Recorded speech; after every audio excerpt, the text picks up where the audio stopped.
kabisa ningeomba nimkaribishe mwenyekiti kwa ajili ya hotuba fupi kabla ya kikao.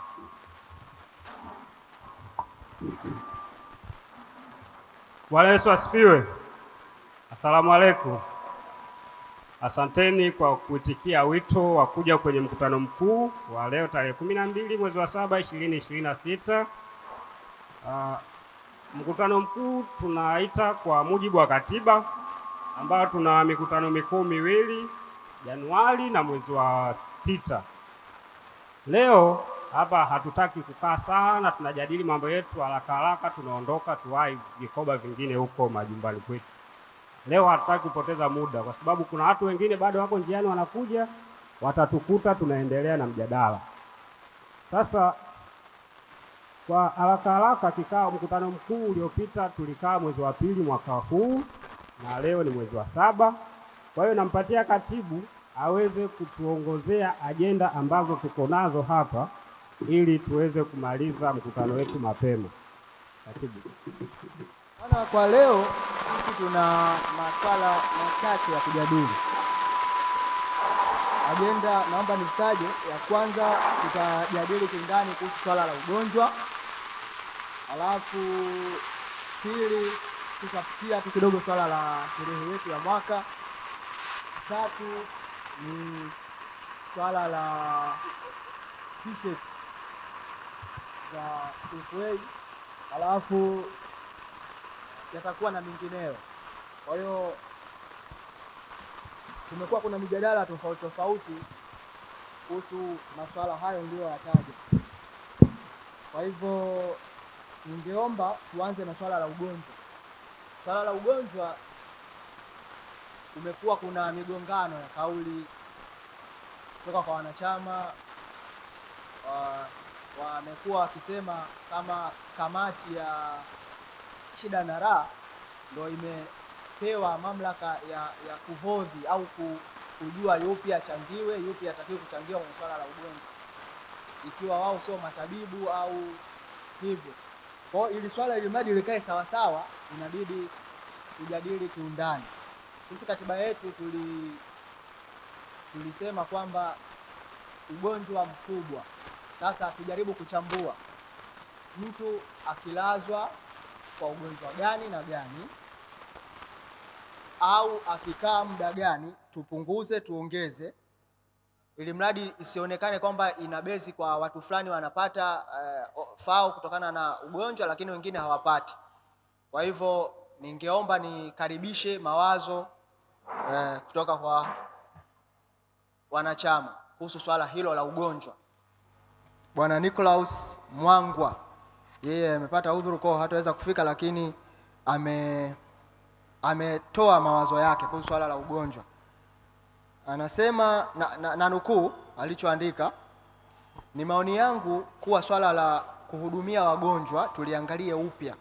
Sio sawa kamati maalum kuhoji utaalamu wa madaktari.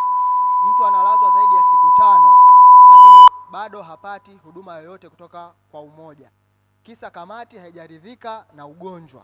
Je, nani anaweza kuacha familia yake na kitanda chake nyumbani akatamani kulazwa hospitali kwa siku 5?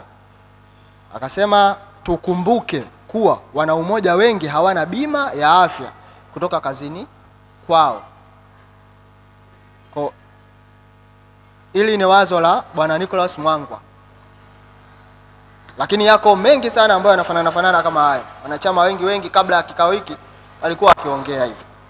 Kwa hivyo kama kuna mchango wowote kuhusu swala hili la ugonjwa,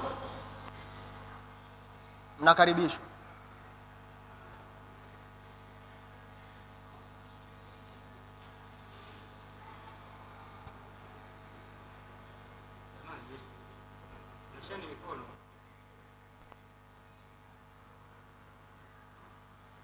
Mbona mmekaa kimya? Unajua, kwa kuongezea hapo hiyo kazi ni ngumu sana, kwa sababu katiba haisemi ni ugonjwa upi mtu akilazwa hospitali achangiwe. katiba inasema mtu akilazwa hospitali siku 3 na kuendelea atachangiwa kiasi, mwanachama mwenyewe atachangiwa kiasi cha shilingi 500,000. Wategemezi wake, mtoto, mke, watachangiwa shilingi 200,000. Sasa kabla ya hizo pesa kutoka, kwa mujibu wa katiba inasema ni lazima kamati ijiridhishe na huo ugonjwa. Je, unastahili kupewa shilingi 200,000 au 500,000? Sasa issue inayojitokeza hapa mbele kwa hawa ni wanakamati. Miongoni mwetu tunasema hao wanakamati sio madaktari. Wao wanawezaje kuona ugonjwa wa mtu achangiwe au asichangiwe? Hayo ni maneno yanayosemwa na sisi wenyewe. Umeona? Na ndio maana hata hii barua inasema wanakamati wanahozi. Hii ni barua imeandikwa na Nicholas Mwangu, ni maoni yake. Aliniletea ofisini, nikamwambia mzee nitachukua kwa sababu sisi ni CFA moja na mshikamano. Mtu mmoja hawezi kuamua jambo, wanaamua wanachama. Kwa hiyo nitapeleka, lakini sio huyu tu. Kuna mwanachama mwingine alilazwa, alikuwa anaumwa dengue, alilazwa siku 6. Kamati tulienda, fika hospitali tunapiga naye story, lakini ndio hivyo. Kwa sababu wagonjwa kama hao ambao wako hospitali ni wako wengi. Sasa ili kuepushia lawama hawa kamati, kumwepushia lawama mwenyekiti, katibu, mweka hazina, makamu mwenyekiti, labda leo mseme kwamba bwana, mtu akiumwa malaria, akilazwa siku ya kwanza, ya pili, ya 3, apewe 500,000 yake. Nyinyi ndio wakusema, sio sisi. Na ndio maana tuko hapa leo kuweka hili jambo sawa. Tunaomba maoni yenu. Tunafanyaje? Katiba ibadilishwe au iwe vile vile kamati kijiridhisha? Lakini bado wanasema kamati kijiridhisha, mnasema kamati ina hozi. Sasa kwa maoni, mnataka tuajiri madaktari ndio tuwape hii kazi sasa ya kwenda kuangalia wagonjwa hospitali, kwa sababu sisi hatuna taaluma ya udaktari.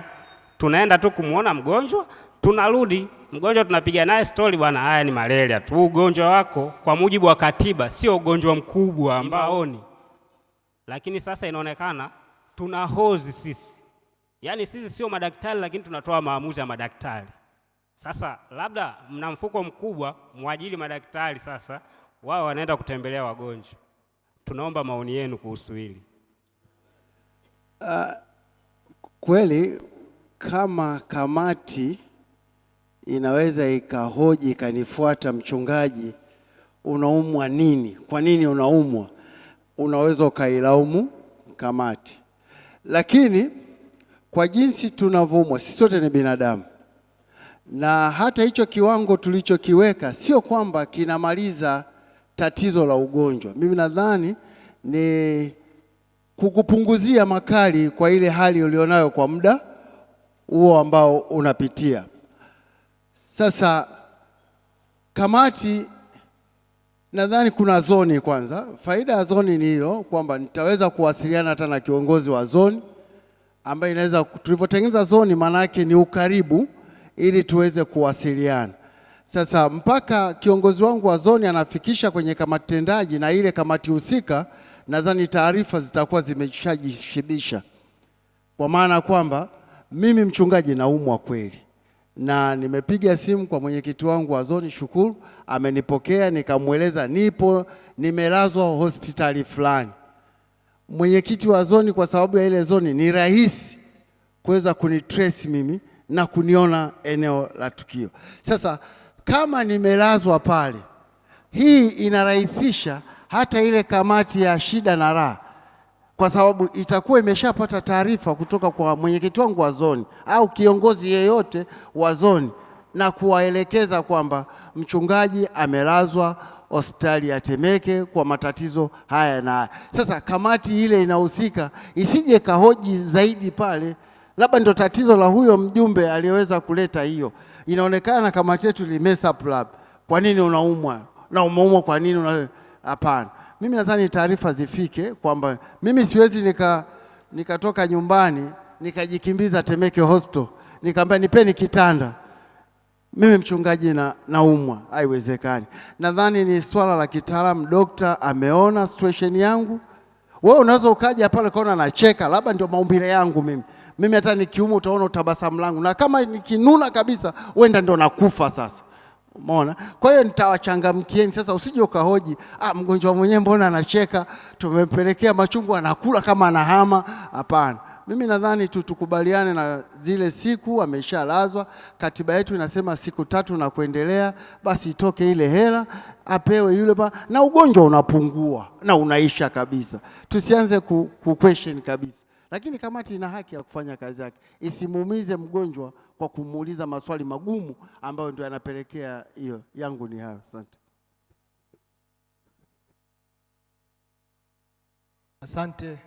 Asante mchungaji.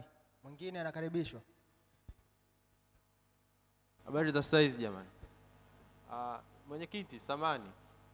Mimi kidogo nimekuwa mvivu siku hizi, sio katiba kidogo. Hebu nisaidie. Hivi tulisema kwa mfano mtu amepata ajali akawa labda amevunjika au hawezi labda kufanya kazi, tunamwangaliaje huyo? Katiba inasema chochote? Tusiangalie tu ugonjwa, tuangalie pia na issue kama hizo. Nadhani kwenye kikao cha mwezi wa pili tulikuja tukabadilisha katiba kutokana na tatizo lililomkuta mwenzetu Yohana Ole. Alipata ajali, akavunjika, akaenda hospitali, siku ya pili tu akaruhusiwa nyumbani. Katiba inasema ukilazwa hospitali siku 3 na kuendelea utapata msaada. Hatukuweza kumchangia, tulikuja hapa tukabadilisha katiba. Katiba inasema mtu akipata ajali, akavunjika, akalazwa siku ya kwanza au siku ya pili, akarudishwa nyumbani, kamati itaenda kumuona na kumchangia. Akivunjika, akipata ajali na akivunjika, katiba inasema atachangiwa. Hiyo ni katiba ya CFA. Tulisharekebisha hilo kutokana na kosa ambalo tulilifanya nyuma. Tuliona kwamba hapa tunamkosea mwana CFA mwenzetu. Kwa hiyo tulibadilisha, tukasema mtu akipata ajali, akivunjika na akilazwa siku ya kwanza na siku ya pili akirudishwa nyumbani, kamati itaenda na atapewa anachostahili kwa mujibu wa katiba. Habari za saizi, wakubwa zangu, shikamoni. Naenda kwenye hoja direct, nataka kuchangia upande wa mtu kulazwa. Hapo kwenye katiba naona haijakaa sawa, kwa sababu mmetenga katiba kwamba mtu akiumwa akilazwa ndani ya siku 3 anatakiwa ahudumiwe. Hii kipengele ningeomba tungeisimamia kama tulivyokubaliana, kwa sababu hakuna mtu anayetoka nyumbani kwake akaenda kulala hospitalini. Sio kweli. Mpaka umelazwa, maana yake dokta amejiridhisha kwamba unaumwa, unastahili kulazwa aidha siku 2, siku 3 na kuendelea. Lakini tukirudi kwenye katiba tumekubaliana ni siku 3. Asa wajumbe mmetengwa ili mkaangalie ni kweli zile siku 3 zimetimia. Hapo ndo kidogo inanichanganya. Au wajumbe mnaenda kumwangalia huyu anaumweje? Na je, kama mnaenda kumpima huyu mtu anaumweje, ni vigezo vipi mnavitumia kumjua huyu mtu kama anaumwa sana au haumwi sana, ili mjiridhishe kwamba anastahili kupata huduma au hastahili kupata huduma. Narudi kwenye hoja ya mchungaji. Naongezea hapo, kuna wengine mtu unaweza ukaumwa ukawa uko fiti tu kidogo usoni, lakini ndo maumbile yako ndo ulivyo, na mkaja kumwona mkamkuta anakula vizuri, anacheka, mkamwona huyu mtu haumwi, kumbe mtu anaumwa na yuko serious.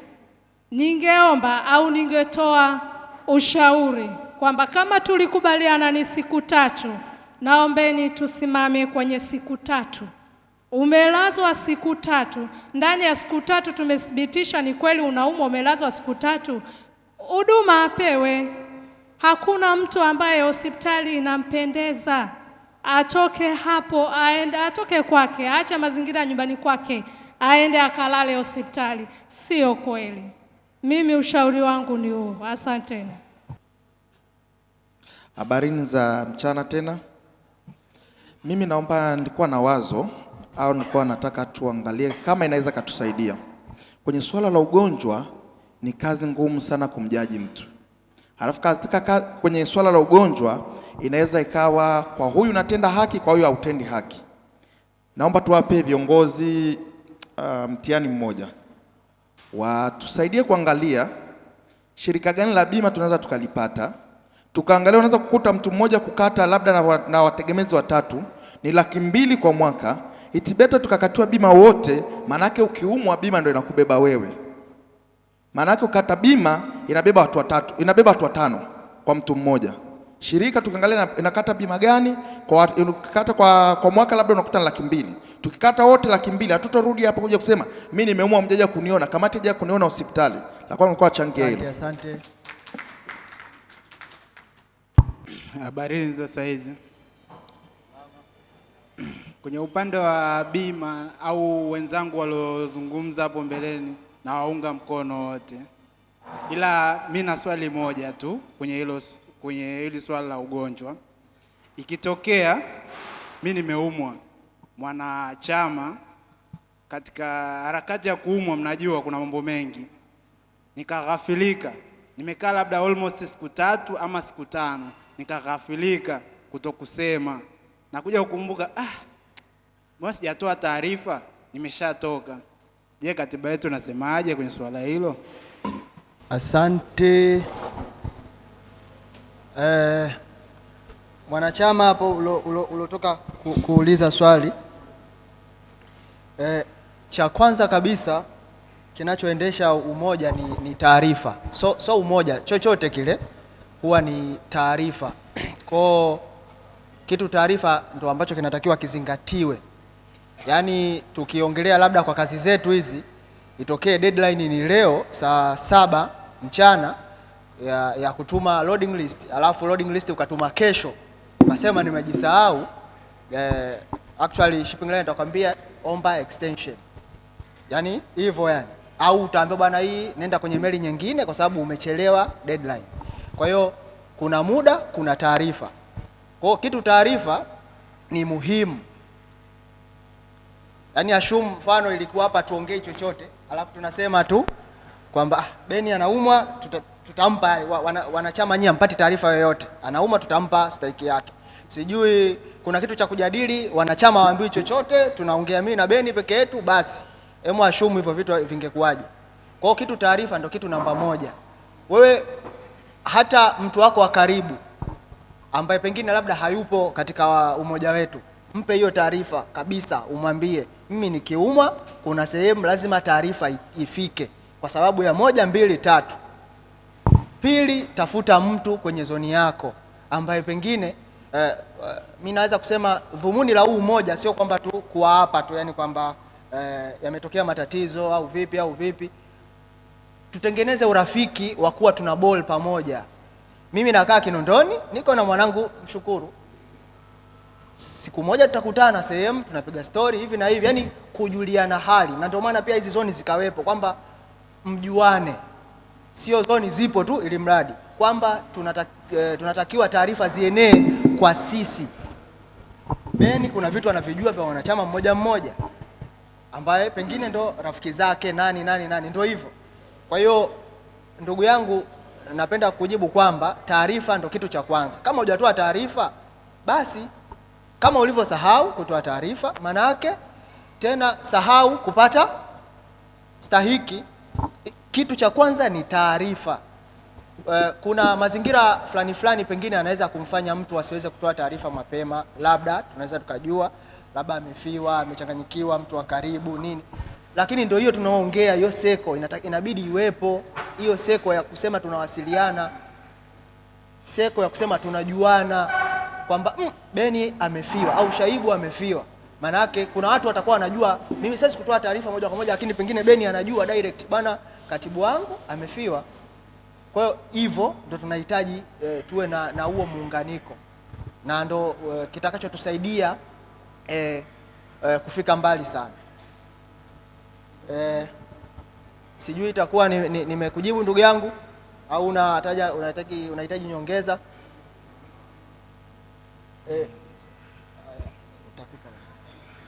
Alafu narudi nyuma, wazo la Mshukuru amesema swala la kutafuta bima kwa ajili ya wanachama wote, kwamba tutafute shirika ambalo linatoa bima, kwa hivyo tujue kwamba tunalipa kiasi gani kwa ajili ya hiyo bima, kwamba mtu yoyote akipatwa na changamoto yoyote ya ugonjwa basi bima itakuwa inakava. Ni wazo zuri, lakini pia kuna watu wana bima nyingine wanaweza wakasema mimi, lakini ndo nazungumza, sio kwamba kwa wote, kwamba mwingine anasema mimi bwana nina bima yangu kwa hamna haja, mimi sitaki hiyo hela itoke ilipiwe bima, mimi nina bima kwingine. Sawa hivyo, lakini tunatakiwa tuangalie wenzetu ambao hawana bima. Kama kuondoka tuondoke pamoja. Wewe unayo bima, sijui Strategies, sijui NHIF, sijui Britam, it's okay. Kuna mwingine hana kabisa. Kwa hivyo tunalifanyaje hilo? Ni swala la kujadili sisi wenyewe. Na pia ili faida yake naweza kusema kama ilikuwa tunatoa stahiki ya 200,000 kila mmoja, manake kwa mtu atakayeumwa labda tukapata wanachama 10 watoa shilingi milioni 2, lakini pengine hiyo milioni 2 ilikuwa ndo kwa ajili ya watu 200 wote kulipia kwa mwaka, it saves. Lakini pia cha kujadili ni kwamba wale wanufaika wa mwanzo tufanyeje au inakuwaje, maana pia kuna kitu cha mgongano hapo. Mwanachama anaweza kusema kuna watu washanufaika kwa mwanzo, wamepewa hizo 200,000 au hizo 500,000, na sasa inakuwaje wale? Umeona hivyo ni vitu vya mgongano, lakini ni wazo zuri. Kwa upande wangu mimi naafiki hivyo. Swala la bima tunaweza tukatafuta kwa watu wenye ujuzi, tuko wengi, tunaweza tukatafuta hilo swala. Kwa hivyo hilo swala la bima hivyo. Alafu dada pale akachangia akasema anaungana na wazo la bwana mchungaji ya kwamba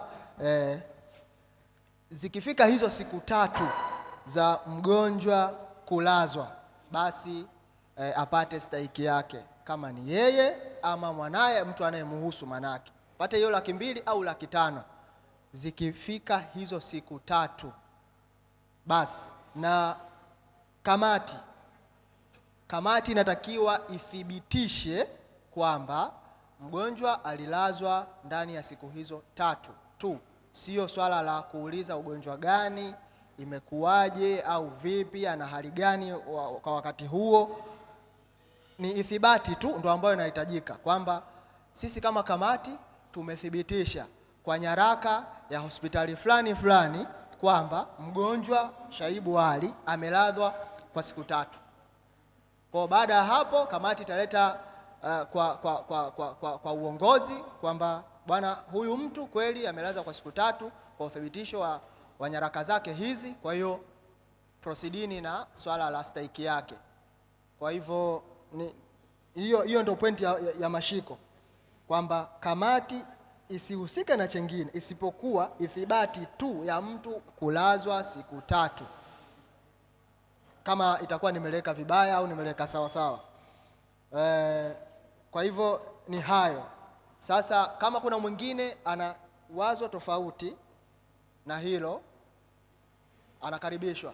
Na haya manake tulioongelea, tumepata wazo la bima, tumepata wazo ya kusimamia siku 3, na kamati ithibitishe tu kwa nyaraka kwamba mgonjwa amelaza siku 3, ili mradi utaratibu mwingine uendelee. Kwa hivyo kama kuna mtu ana wazo tofauti, okay, nafikiri mwenyekiti ananyongeza kidogo kuhusu hilo swala. Tupo kwenye ugonjwa hapa, ni sehemu ya kuongea, sio kuongea huko nje. Ukifika hapa ongea, sio hapa yani hata jirani yako wewe mwambie azungumze kwa niaba yako, kwa sababu sio wote mnaweza kuongea kwenye mic. Hilo tunalijua. Sio ukitoka hapa tena hapo kimya, mimi nimelazwa siku 3 sijapewa hela.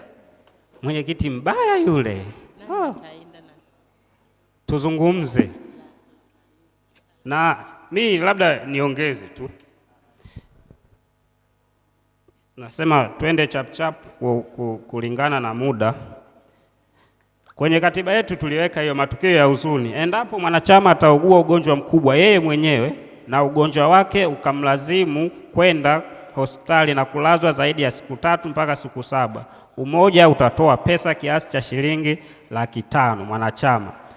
Lakini akiumwa au kuugua mke, mume, mtoto na ugonjwa wake ukamlazimu kwenda hospitali na kulazwa zaidi ya siku 3 mpaka 7, umoja utatoa pesa kiasi cha shilingi 200,000. Noti chini yake inasema, lakini wahusika watakabidhiwa pesa hizo baada ya kamati ya maafa kujiridhisha. Kwa nini waliweka hapa baada ya kamati ya maafa kujiridhisha? Hakuna mtu ambaye anataka hapa aende hospitali akakaa siku 3, 4 mpaka 5. Hakuna anayetaka hicho kitanda. Lakini tunajuana sisi wenyewe, tunaweza kwenda hospitali mwingine hapo hapo. Baadhi yetu, mimi si ni 500,000 naenda kutumia 200,000 nipate 500,000, haina shida. Sitakaa zangu siku 3 naambia daktari, kwa sababu hapa haijasema ni hospitali ya serikali au binafsi. Naumwa kweli, daktari, leo siku ya kwanza, ya pili, hebu nitoe kesho, niruhusu kesho. Najua kesho nitakuwa nishatumia 200,000, nikipata 500,000 faida 300,000. Hatutaki, yani hatusemi hivi kukandamiza watu. Tunasema kwa sababu tunajuana sisi wenyewe. Na hizi pesa ni za kwenu, sio za mwenyekiti wala katibu wala mweka hazina, ni za kwenu nyinyi wenyewe. Kwa sababu mimi niseme kitu kimoja, tungesema tuchukue tu let's say, mtu akilaza siku 3 anapewa hela yake. Mtu akilazwa siku 3 anapewa hela yake. Leo kwenye akaunti tukipiga hesabu tuna milioni 69. Hii hela isingefika, ingeshaisha kwenye ugonjwa tu. Hii hela isingekuwepo mpaka leo hii. Kwenye akaunti ukijumlisha kwenye mkoba tuna milioni 36. Mkoba tulipeleka UTT milioni 30. Sasa hivi tuna milioni 33, 300,000, milioni 33 na 165. Ukijumlisha hizi pesa zote unapata milioni 69 na laki kadhaa mbele. Sasa tungesema bwana, mtu akilazwa, kwa sababu ugonjwa, tukumbuke kwenye katiba hatuchangii, inatoka pesa moja kwa moja kwenye mkoba. 200,000 au 500,000 anapewa mgonjwa. Tofauti na sherehe, tofauti na msiba tunachangia. Sasa it's okay, ni maamuzi yenu nyinyi wenyewe. Mseme tu mtu akilazwa hizo siku 3 apewe 500,000 yake, sawa, lakini kwa tahadhari, tutafilisika kabla hata malengo hatujafikia. Huo ndo ukweli, kwa sababu wagonjwa wa siku 3 tunao 100 kidogo kwa mwaka, wengi. Huo yani mtake mstake, mkubali mkatae, huo ndo ukweli. Na ndio maana kwenye katiba ilisema ugonjwa mkubwa. Sasa tumepata wazo la bima. Sijajua tuna engineer vipi bima, lakini nadhani huko kungekuwa kunapunguza haya malalamiko. Malalamiko wa kamati kanionea, kwa sababu mtu katiba anaijua kabisa, lakini anakuambia wewe kitu nimeshalazwa siku 3 na kamati imeenda kumuona kabisa, imetoa ripoti, anakuambia nataka hela yangu. Haya ndo tunakutana naye juzi tu, shadaiwa mimi hapa 500,000. Lakini nilimwambia kwa mujibu wa katiba, ugonjwa wako haupasi kupewa wewe 500,000. Sasa ndo tumeshakuwa tuna hozi. Tufanye nini ili tutoke hapa kwenye kuhozi ayo madaraka ya udaktari, ili tuende mbele zaidi? Hiki ni chama huru, kina demokrasia, kila mtu anasema anachoweza kusema kwa uhuru kabisa. Na ndo maana huu umoja tumeanza 2024, 2025, 2026 tunaenda vizuri, hatujakwama sehemu yoyote, kwa sababu kila mtu ana haki ya kusema, ana haki ya kuongea na kutoa maoni yake. Kwa hiyo kwenye ugonjwa tuangalie mara 6, tusije tukafilisika. Mwenye maoni zaidi tunayaomba, lakini kwa maoni yangu mimi nadhani swala la bima, kama tungepata hiyo kampuni ya bima ambayo inaweza kutusaidia kwenye bima, ingekuwa swala zuri zaidi. Lakini sio hili swala la kutoa shilingi 500,000. Mtu kalazwa siku 3 unatoa 500,000 kwa mwezi huu tu. Yaani kwa mwezi huu wa 6 na wa 7 mimi nishapokea wagonjwa zaidi ya 7 wamelazwa hizi siku ngapi. Na ni wenyewe, sio kwamba unatoa 200,000. Mwanachama mwenyewe akilazwa unatoa shilingi 500,000. Tukipiga tu kwa mwaka Hatusemi kwamba mtu ukiumwa tusikuchangie, hapana. Hili sio lengo la umoja hata kidogo, lakini tuangalie jinsi ya kutoa hizi hela, kwa sababu hatuhitaji kusaidiana tu kwenye shida, na ndio maana tulisema tukifika milioni 100 tutaangalia nini cha kufanya ili kila mwana CFA anufaike na huu moja. Sio kila siku msiba tu, kila siku msiba. Kuna mwingine tangu huu moja umeanza hajapata tatizo hata siku moja na anachangia wenzake. Sasa huyu mtu inafika kipindi hatusemi kwa ubaya. Kuna wengine wanasema mbona mimi sipati tatizo, japo matatizo hayaombee. Umeona? Sasa ifike kipindi umoja kama umoja, kwenye yale malengo tuliyoweka, kila mwana kikundi afaidike na hizi pesa tunazoweka. Kila mwana kikundi awe anafaidika na hizi pesa tunazoweka, isiwe tu kwa njia ya msiba au sherehe, na njia nyingine hata za maendeleo. Ndio tunakotaka kwenda, na ndio maana tunahifadhi fedha, na ndio maana tunakuwa wachungu na hizi fedha. Kwa hiyo naomba tuliangalie hili kwa makini zaidi. Mwenye cha kuongezea anaweza kaongezea.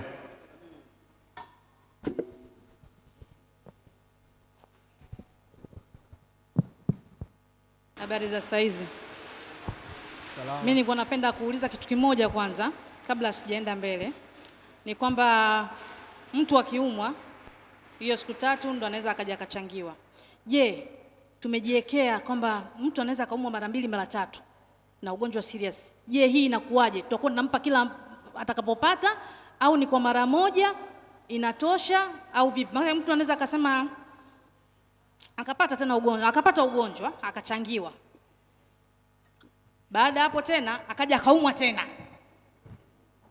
Je, tutamchangia au inakuwaje? Mgonjwa kwa mwaka anachangiwa mara moja. Wewe umeumwa, umechangiwa 500 yako mpaka mwakani tena. Hatukuchangii mara 2. Sawa.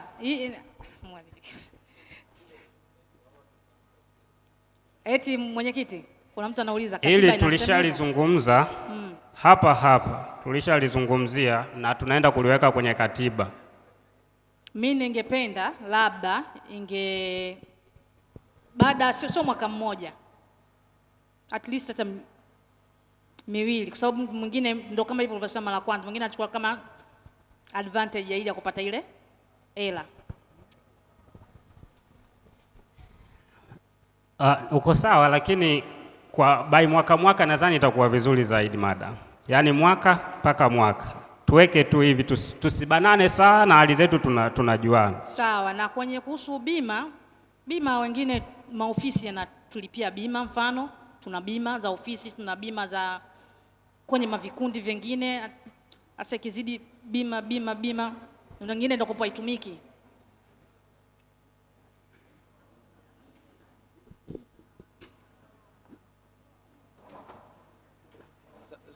Naomba mimi nishikie kwenye bima.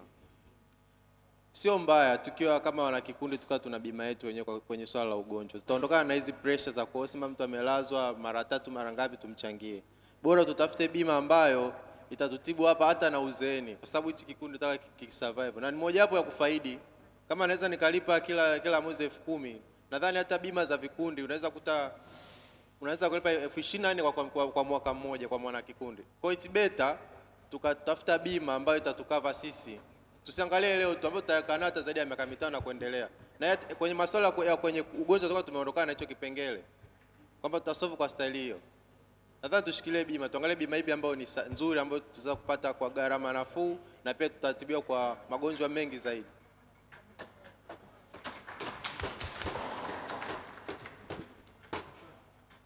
Asanteni sana.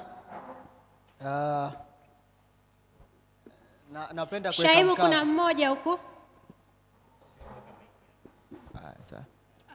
Asanteni, narudi tena. Naongezea hapo kwenye bima. Naombeni tusilikimbie tatizo. Tulitatue tatizo. Naombeni. Sababu mmesema bima, ni kweli bima ni nzuri, sikatai. Kuna baadhi ya maofisi tunatumia bima. Bima hiyo unaweza ukaenda hospitali ukaambiwa hii bima haitumiki labda kupata dawa hii, au bima yako hauruhusiwi kulazwa hapa, tofauti na hapo utoe hela. Kwa hiyo sio kila ugonjwa bima utatatua. Bima zetu zinachagua. Ningeshauri kwa uongozi, mwenyekiti, ningekuomba kwenye katiba yetu kuna vipengele ambavyo tumeweka kwenye nidhamu. Nikizungumza nidhamu, kwa maana hiyo nazungumza kama ulivyosema na nukuu, kwamba mtu anaweza akadanganya akaenda hospitali akafanya anavyojua yeye, ila naamini haiwezekani. Nikiangalia wenzangu wote hapa, sisi wote ni wa umoja, afu ni wastaarabu. Kwa hilo nashukuru. Uwezi ukadanganya alafu ikabainika umedanganya. Inatakiwa turudi kwenye katiba. Huyu mtu anatakiwa direct afukuzwe, sio aendelee kuwa mwanachama. Hapana, kwa sababu katumia udanganyifu ambao ni mkubwa, sio mdogo. Umeona? Tungesimamia katiba yetu, kwa sababu unaweza ukawa umeumwa ukalazwa hata zaidi ya hizo siku 3 ambazo leo tunajadili, ikakugharimu labda hata mwezi au wiki 3. Kumbuka hali zetu. Sisi wote unavotoka ndo familia inavokula. Uko nyumbani umelala, hospitali labda kama hivyo umeshaambiwa bima haiwezi ikarikava vitu vyote, umelipia vingine na uko nyumbani, tutashindwa kuendesha maisha yetu. Tunakimbili vyama ili viweze kutusaidia na viweze kustiri hata aibu zetu zingine. Kwa hiyo ningeomba tusikimbie tatizo, tulitatue tatizo kwa upana. Na ningeomba hata wanachama kila mtu afikirie. Unaweza ukalazwa zaidi ya hapo. Asante. Tunahitaji mawazo zaidi kwa ajili ya kufika mbele zaidi na zaidi. Sasa naomba nijaribu kuweka sawa tu hayo mambo.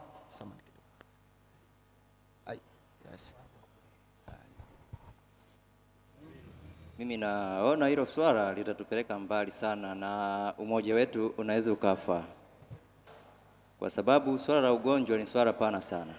Hata kwenye bima kuna magonjwa ambayo yameainishwa katika bima ambayo yatatumika. Kwa hiyo hata sisi kama tunaona hilo swala liende mbele, tuainishe magonjwa ambayo yatatumika kwenye nini? Kwenye hela yetu ambayo tunatoa. Kama tunashindwa hilo, basi tuiondoe ili kuondoa utata ambao utaendelea na kutufanya sisi tusiwe na mawazo mengi, kwa sababu kwenye watu wengi kuna mengi pia. Kama inawezekana, kama unaona kwamba linatupiga chenga sana, tuliondoe hilo swala, baki na masuala mengine ili mambo mengine yaendelee kwenda na tusonge mbele na umoja wetu. Mungu ataubariki na kufanya usonge mbele zaidi. Asante. Asante sana, asante sana.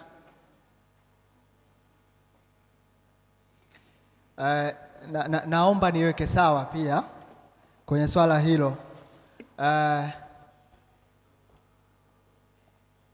Binadamu tuna asili ya kutoridhika.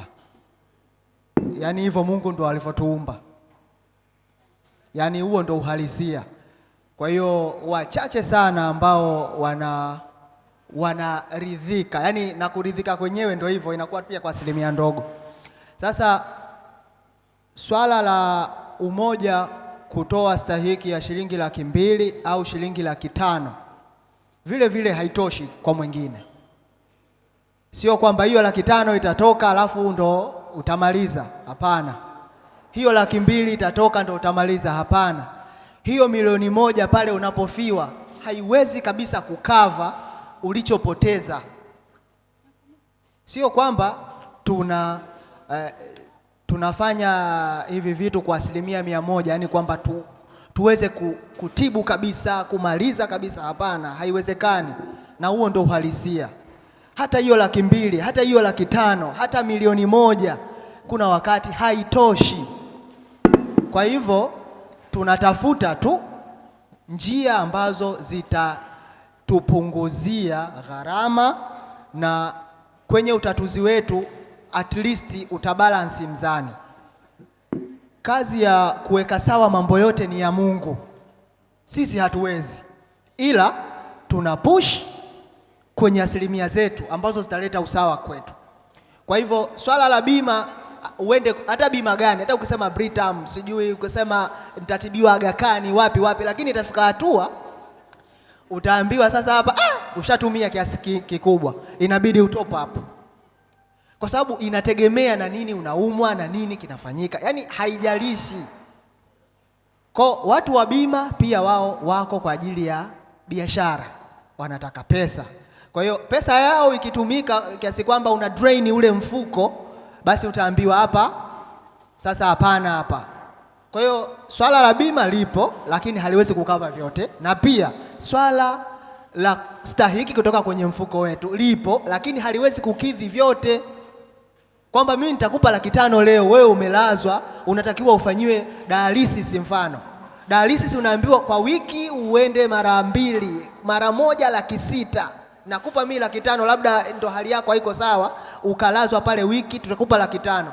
Dialysis unafanya mara 2 kwa wiki. Once ni 600,000. Hakuna hapo mambo mengine. Hiyo ni dialysis peke yake. Kwa hiyo unajikuta hauwezi. Sawa? Kwa hiyo haya mambo yapo sio kwa ajili ya kufika 100%, ila yapo kwa ajili ya kupunguza mzigo, kusaidiana. Ndio maana ya kusaidiana. Mwenyezi Mungu pekee ndio anatenda. Sisi tutaendelea kusaidiana tu. Mungu akikwambia hiki kafanya. Kwa hivyo tuangalie nalo hilo. Sio kwamba labda tutachagua bima uzuri wake ni kwamba mimi naweza nisiumwe mwaka mzima, lakini kiasi changu nitakachochangia kutokana na umoja wetu kitamsaidia mwingine ambaye atakayeumwa. Pengine tukapata wagonjwa, idadi ya wagonjwa kuwa 10 kama nilivyosema mwanzo, tukatoa shilingi 500,000 hapo, milioni 5 hiyo. Lakini hiyo milioni 5 kwa watu 10 ilikuwa ina uwezo wa kukava watu wote wa kikundi kwa mwaka husika. Na sisi kwa wingi wetu tuliokuweko, sio kweli kwamba kwa mwaka tutakosa mgonjwa. Sio kweli. Yaani iko kitu sio kweli. Ukipima probability, yani pima tu watu 200 kwamba watakosa mgonjwa mmoja, watakosa wagonjwa 2, watakosa wagonjwa 3, na kwa kipindi kirefu cha mwaka mzima. Ingekuwa miezi 3 is okay, lakini mwaka mzima sio kweli. Kwa hiyo sisi ndo waamuzi wa wote. Hakuna mtu anayelazimishwa kufanya hiki wala hiki, lakini tunatafuta at least tuweze kufill the gap. Yaani hilo gap litakalo kuwepo tulizibe.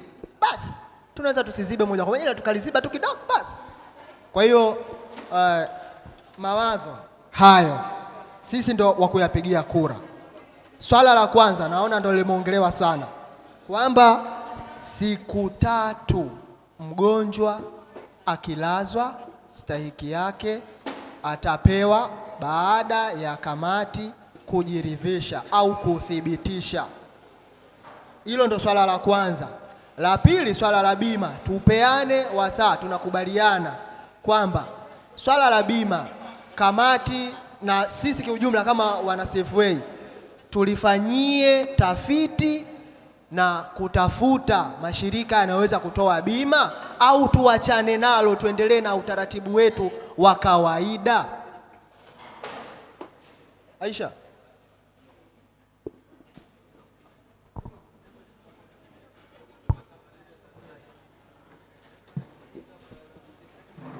Asalamu alaykum. Wa alaikum. Kwenye hayo mawili, mimi ushauri wangu tutafute namna ya kupata bima. Hizi siku 3 kwa ugonjwa, mtu kulazwa siku 3 kidogo ni changamoto, kwa sababu watu wote sio waaminifu. Mtu anaweza kaongea na daktari akalazwa siku 3. Kuna mapresha sasa hivi, mtu anaweza akalazwa hospitali zaidi ya siku 3. Kwa hiyo ili tutoke hapa, mimi nadhani tungeangalia namna ya kupata hiyo bima. Haijalishi watu wengine, ni kweli tuna bima na hatuwezi, na hiki kikundi au hiki chama sio kwamba kinakava kama katibu ulivyosema, sio kwamba kinakava kila kitu, ni sehemu tu ya kutoa msaada. Kwa hiyo tusitegemee kwamba 100% tatizo linalotokea lazima likave na CFA. Kuna yani ni kama tunapewa yani kuna kipande fulani tu ili ujue, ili watu wengine wajue kwamba huko kuna sehemu ambayo upo na watu wanakushika mkono, ni kama unashikwa mkono, sio kwamba lazima upewe kila kitu. Kwa hiyo kutokana na ishu ya ugonjwa, siku 3 kwanza ni ndogo, maana vikundi vingine unakuta mtu lazima alazwe siku 7, kwa sababu siku 3 hata mimi naweza nikatoka hapa nikaenda hospitali nikamwambia daktari, bwana wewe nipime, nina pressure, niandikie siku 5. Hata maofisini tunafanya hivyo hivyo, unapewa barua ya siku 5 ili ulale nyumbani. Kwa hiyo hata hospitali, kwa sababu unahitaji hela, watu wote sio kwamba ni waaminifu. Hizo siku 3 zinaweza ukamshawishi daktari akakuandikia siku 3, na katiba yetu inasema ni siku 3, haijalishi ni ugonjwa wa namna gani. Kama tunaenda na katiba, ina maana siku 3 zinafaa, haijalishi unaumwa kikohozi au malaria, kwa sababu katiba ndio hivyo inavyosema.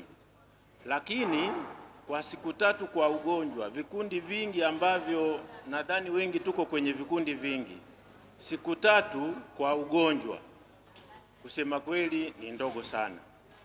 Angalau ingekuwa zaidi ya siku 3, angalau siku 7 mtu kaumwa, kwa sababu sio kwamba CFA inakuja kutatua jambo lote ambalo umehusika nalo hospitalini.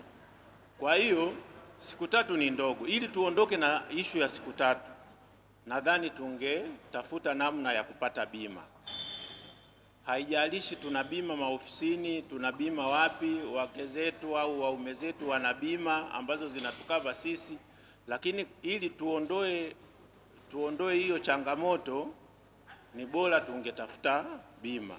Hata kama kuna ugonjwa ambao haukavi hiyo bima, sio kwamba sisi tunakusaidia 100%. Kuna baadhi tu tunatakiwa tukusaidie. Hata hiyo milioni 1 ya mtu wako wa karibu kufariki haikusaidii chochote, na ndio maana ipo milioni 1, kwa sababu ukipiga mahesabu ya mtu amefariki na nini, milioni 1 ni ndogo sana, lakini tumekubaliana nayo. Kwa hiyo hata ishu ya bima, nadhani tuende na bima. Hii ishu ya 200,000 sio 500,000, kwa maoni yangu tungeiondoa.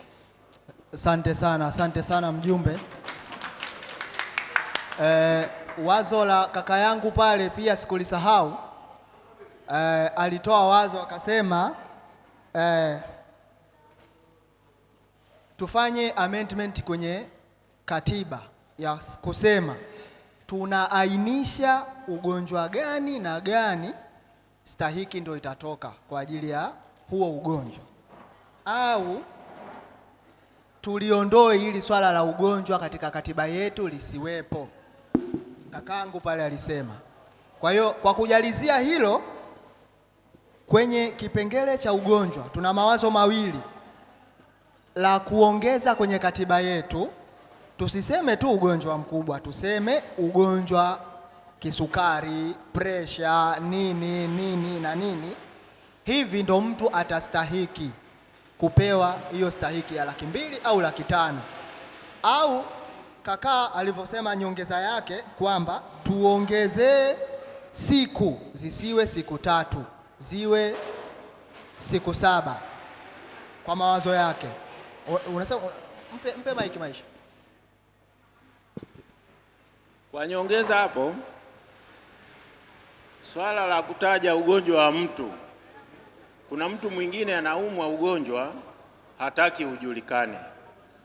Kwa hiyo kutaja kwenye katiba kwamba pressure, siyo kisukari, siyo operation ya nini, hiyo mimi siungi mkono. Kama tunaongeza siku za kulazwa hospitali, ni bora tuongeze siku. Lakini swala la kutaja ugonjwa wa mtu, mimi nadhani sio sahihi, kwa sababu kuna mtu mwingine hahitaji watu wengine wajue anaumwa nini. Haya, mtu akiumwa ukimwi utataja kwamba huyu mgonjwa anaumwa ukimwi, kwa hiyo kwa sababu kalazwa siku fulani unatakiwa umchangie. Kwa hiyo ugonjwa wa mtu ni siri ya mtu, sio lazima uutaje. Cha msingi hapo tutaje siku, tuongeze siku. Siku 3 kusema kweli kwenye ugonjwa ni ndogo. Asante. Mimi naweza nikatoka hapa na malaria ikanizidia kichwani nikakaa hata siku 5.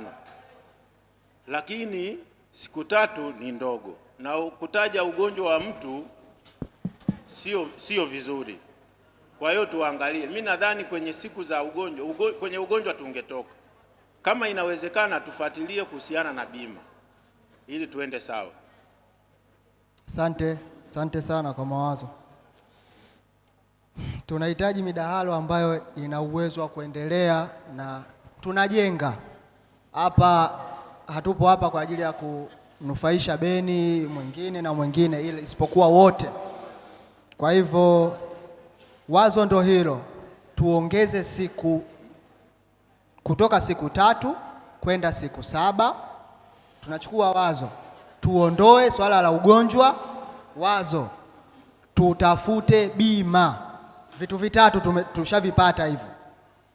Tuondoe swala la ugonjwa kwenye katiba yetu, tuongeze siku za mgonjwa kulazwa ili mradi apate stahiki kutoka 3 mpaka 7. 2, 3, tutafute shirika la bima ambalo litaweza kukava masuala yote yanayohusiana na masuala ya ugonjwa, kwamba huo udanganyifu hapo tunakwepa swala la udanganyifu hapo. Hatusemi sisi ni wadanganyifu, hapana, isipokuwa tunakwepa kisomi kwa kuleta bima, kwamba mtu bima itakava, umeumwa bima itakava, wala hamna shaka.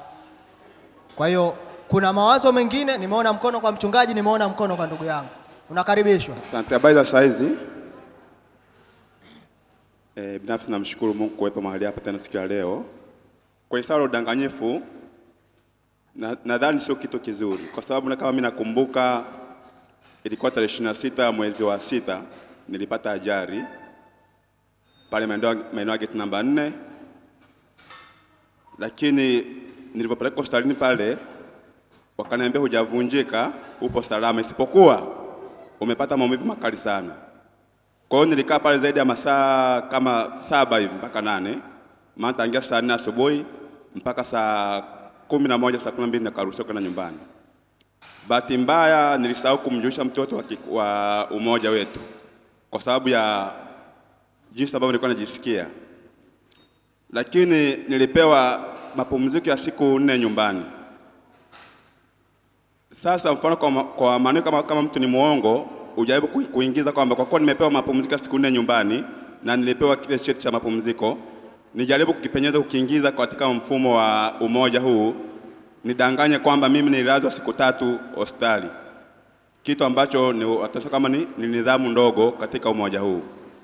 Umoja unasema mpaka umelazwa na kamati imethibitisha kwamba mgonjwa wetu kweli au ndugu yetu kweli kalazwa hospitali fulani na tumefika pale tumejirisha iko kitu. Kwa hiyo wao nadhani ndio wanaangalia kwa kupata taarifa kuanzia, maana pale kuna mapokezi na kuna kusajili wagonjwa tangu muda ameingia mpaka muda anatoka. Lazima watu watajua kwamba mtu aliingia tarehe fulani muda huu na akatoka muda huu. Kwa hiyo nadhani swala la uongo hapo lazima watu walitazame. Kama kuna mtu anaingiza vitu kwa sababu kwamba apate manufaa, kwa sababu kwamba labda achangiwi au gonjwa wake alopata kwamba anayetaka achangiwe kwa sababu achangia watu wengine, sio sahihi. Kama alivyosema katibu kwamba matatizo hayachagui muda wala wakati, yanakuja muda gani au tatizo gani linakuja mbele yako. Lakini kwamba kama wewe Mungu anazidi kukupa afya njema na familia yako na ndugu zako wa karibu, hujapata majanga ndani ya mwaka mzima, mshukuru Mungu. Usiombe kwamba mimi nitanufaika vipi na hiki chama, mbona kama sipati majanga kama nilivyosema. Jamani, hujui itakuja janga lipi kama nataka kuondoka kabisa duniani. Kwa hiyo vitu vingine sio vya kupenyeza uongo. Zaidi kama Mungu anakupa afya njema, mshukuru Mungu, fanya kazi zako na wafariji wale wenzako ambao wanapata matatizo, kwa sababu ni sehemu ya maisha. Sasa kwa swala ambalo mmoja wetu hapa kwamba tupunguze zile siku kutoka siku 3 hadi siku 7, mimi nafikiri sio sahihi. Zile siku 3 ziko standard kabisa. Kwa siku 3 mtu kulazwa sio siku haba jamani. Wewe fikiria umeingia sasa hivi hospitalini, ukapewa kitanda sasa hivi mpaka siku ya 3 ni siku nyingi mno. Kwa hiyo nafikiri siku 3 zipo sahihi, huyo mtu anastahili kupewa manufaa kama ambavyo umoja wetu unasema. Lakini mtu mmoja sasa kama kuna bima, maana yake tupunguze. Kama kutakuwa na bima, maana yake yule mtu asipewe zile 500,000 au zile 200,000 kwa kuwa mtu wake wa karibu anaumwa. Mimi nafikiri kama yule mtu, hata kama tutakuwa na bima, bado yule mtu ana haki ya kupewa zile 500,000 au 200,000 zake kama ambavyo inastahili. Ila jamani, naomba haya ni maoni yangu kwamba mtu kama amelazwa zaidi ya siku 3 ana haki ya kupewa 500,000 zake kama ndiye mwenyewe mhusika, au kama hata ni mtegemezi wake apewe zile 200,000. Vile vile kama bima itakuwa tumependekeza na bima imefanikiwa, bado bima ina haki ya kumtibia vile vile. Nashukuru sana kwa maoni yangu. Asante sana mwanachama. Swala la kupewa mtu stahiki, tunaelewa kuna mtu anaweza, mfano mimi labda naweza nikawa na bima, mke wangu anaumwa, mimi naumwa, bima yangu itakava kila kitu. Lakini kwa sababu umelazwa siku 3, chama kitatoa shilingi 500,000. Sawa? Pole, matibabu au vipi? Lakini matibabu mimi sijatumia chochote, nimetumia bima kwa makato yangu mengine kabisa. Sawa? Lakini kuna mtu hana bima, yeye, mke wake wala watoto. Kwa ile 500,000 wakati amelazwa leo ametumia pesa yake, kesho ametumia pesa yake, kesho kutwa ametumia pesa yake, itatoka 500,000 kwa ajili ya kupunguza zile gharama. Kama alikuwa na ratiba nyingine ya pesa yake imeenda kwenye ugonjwa, basi imempunguzia ule mzigo. Kuna watu wawili tofauti hapo. 500,000 yangu nitakayoipata kwa sababu nina bima itabaki kama imebaki vile vile. Lakini kuna mtu unampa 500,000 ambayo yeye amecompensate na kile alichotumia. Kwa hiyo tunapotoa mawazo tuangalie hivyo vitu viwili. Kwa hiyo ukisema swala la bima linakuwepo, basi hiyo bias ya kusema mimi 500,000 yangu nitaitumia kwa mambo mengine na yule amecompensate alipo.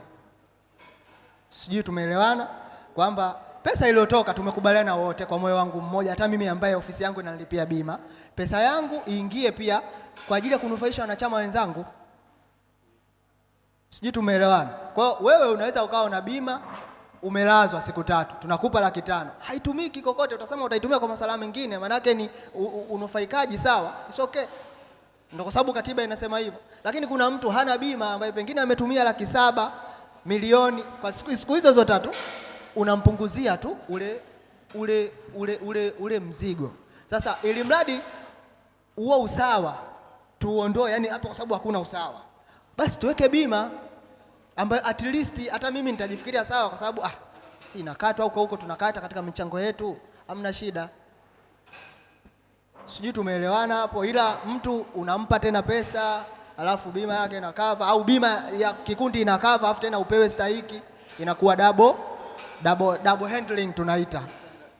Double handling. Kwa hiyo ni hivyo. Wazo lako zuri kaka, zuri sana. Kwa hiyo lakini sisi ndo tunatakiwa tujadili nini na nini kinatufaa, nini na nini hakitufai. Tunakaribishwa zaidi na zaidi. Mwisho wa mjadala huu utakuwa kwenye kupiga kura. Nini kitapitishwa, nini hakipitishwi. Kila kinachoongelewa tunakiandika, na kitakachopitishwa sisi tutapiga kura kupitisha hilo swala. Naomba nimkaribishe mchungaji. Sitakiwe mjadala mrefu sana. Kwanza naunga hoja bima iwepo. Hiyo la kwanza. Katika zile siku za kulazwa, mimi napendekeza na hii meza tulikuwa tunajadili pamoja, ziwe siku 5. Nini bima kuwepo? Hata naamini kabisa wote hapa tuna watu wako nje Ulaya. Kitu cha kwanza Ulaya ni nini? Bima. Hakuna kitu kikubwa kugharamia kama bima.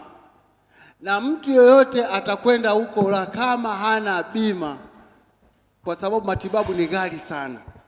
Sasa tusiangalie hela, na nikisema hivi usichukulie ile hela ukaona kama inakuliwaza. Ile hela ndogo sana. Tukazanie tupate bima. Bima unatembea nayo mfukoni, hata unaomba kwamba nikiugua naingia buruani hapa natibiwa. Lakini Mwenyezi Mungu anaweza kukuwekea mkono wako ukakuta unapita pale kila siku. Kwa hiyo akili yetu tuifocus kwenye bima. Bima ni muhimu sana. Hivi ninavyozungumza, uongozi mkuu, nilikuwa naongea na wenzangu hapa, na control ya $1,000,000 na $26,000 sijalipa. Tumekubaliana na mwenzangu, mtoto anaenda shule. Je, tukate bima mtoto asipokelewe?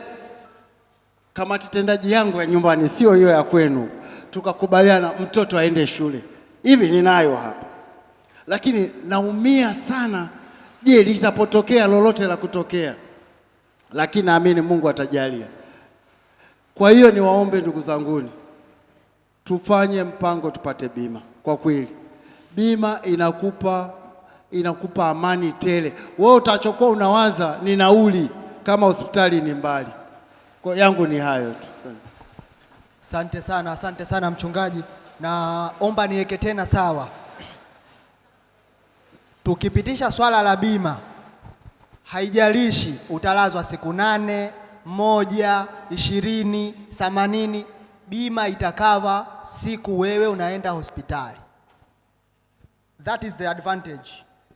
Haijalishi. Sasa hivi stahiki inatoka ukilazwa siku 3. Kuna mwingine kweli amepata ugonjwa serious lakini amerecover ndani ya siku 2 na ametumia gharama kubwa kushinda hiyo $500,000 atakayoipata au $200,000. Bima hatuconcede tena siku. Kwa hiyo tukipitisha bima, tukifanikiwa kupitisha hiyo project, maana yake kwenye katiba yetu swala la ugonjwa, swala la siku 3, 5 ngapi linaondoka. Tunaweka kipengele cha bima kwenye ugonjwa, kikundi kitagharamia bima. Kwa hivyo hiyo ni advantage kwa mtu ambaye hana bima, na pia hakuna masharti siku 1, sijui siku 3, hayo yanakuwa hayapo. Bima inakava wakati unaumwa. Haya, kuna chengine hapo chochote? Kuna mtu anataka kuongezea wa mwisho? Ila naomba nitoke nje kidogo, samani. Unajua sisi binadamu isitoshe wa Afrika kusoma kidogo ni changamoto. Nilikuwa naomba samani viongozi, tujue kwanza lengo kuu la umoja wetu, kama mtanisaidia.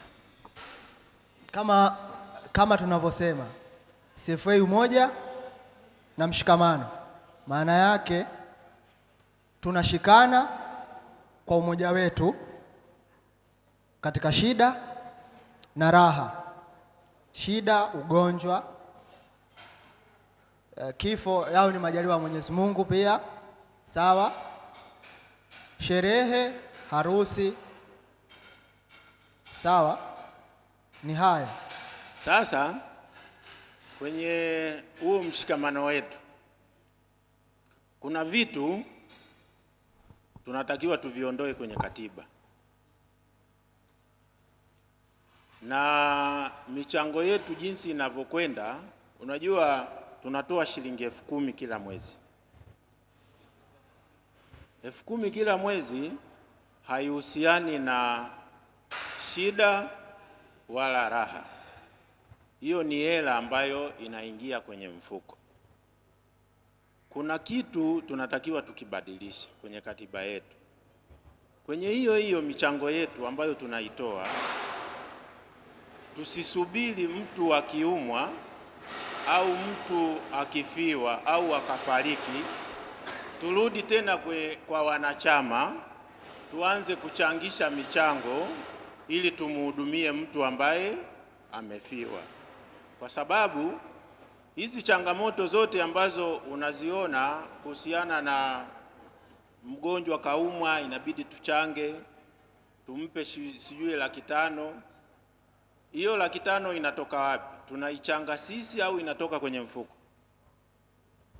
Hiyo inatoka direct kwenye kikundi na chanzo chake ni hiyo michango yako ya kila mwezi. Ya kila mwezi? Yeah. Na michango ya mtu akifiwa? Mtu akifiwa, mchango tumeweka hivi: immediately baada ya kupata taarifa na kuthibitika kwa kifo, anatumiwa kiasi chake kutoka kwenye akaunti ya umoja, alafu ina replacewa kwa sisi kuchanga. Haya, sawa. Wewe nitafakari.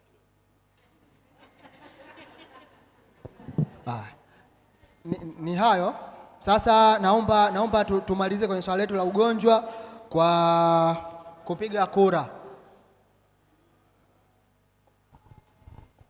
Aisha.